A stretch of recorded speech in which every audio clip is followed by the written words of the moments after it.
Oke Wak, jadi kisah yang akan aku bawakan malam ini dikirim sama Wawak kita yang kita sebut aja namanya Laras dari Riau, dari sebuah kabupaten yang ada di Riau.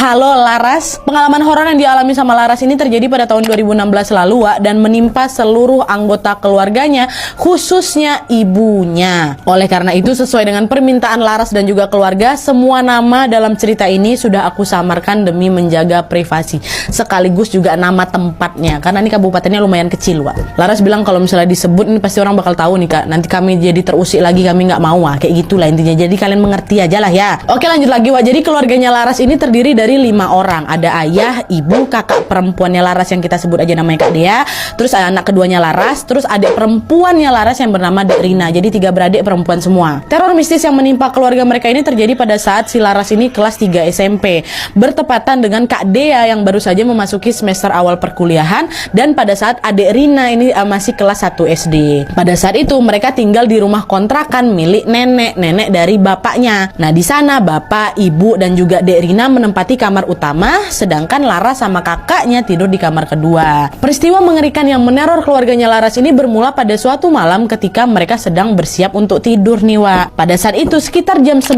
malam, tiba-tiba secara mengejutkan si ibu berteriak dengan sangat kencang dari dalam kamarnya. Wah, kata ibu kan. Nah, Laras sama Kak Dea yang kaget dengan teriakan ibu pun langsunglah berlari menghampiri ibu.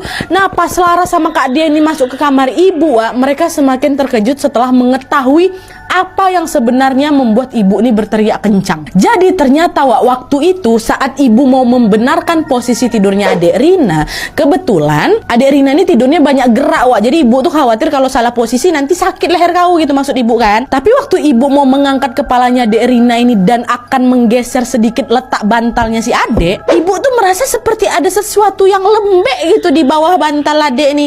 Karena penasaran, ibu angkatlah bantal tuh. Dan kalian tahu Wak, ternyata aduh merindingnya sampai sini, ternyata di bawah bantalnya adik Rina ini terdapat sekumpulan yang membentuk lingkaran rapi. Nggak bersebar dia, berbentuk lingkaran rapi Wak. Bentungnya ini macam sengaja disusun biar ngebentuk kepala orang.